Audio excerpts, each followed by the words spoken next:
நம்ம டிவிக்கு யார் யார் மாதிரி எல்லாம் உழைக்கும் சொல்லவா? ஐயா முத்துராமலிங்க தேவர் மாதிரி,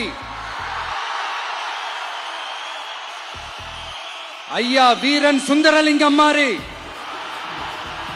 ஐயா பாபுசி மாதிரி, ஐயா அழகு முத்துக்கோன் மாதிரி, ஐயா கட்டமொம்மன் மாதிரி, ஐயா ஒண்டி வீரன் மாதிரி, ஐயா குரூஸ் பெர்னாண்டஸ் மாதிரி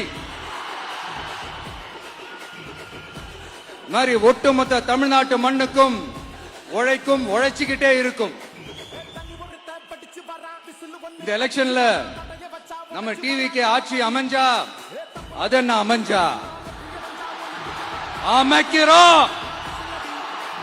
எப்படி அமைக்கிறோம்? நம்ம டிவிக்கு ஆட்சி அமைஞ்ச உடனே பெண்கள், இளைஞர்கள் எல்லாருமே நல்லா இருப்போம், நல்லா இருப்போம், நல்லா இருப்போம்.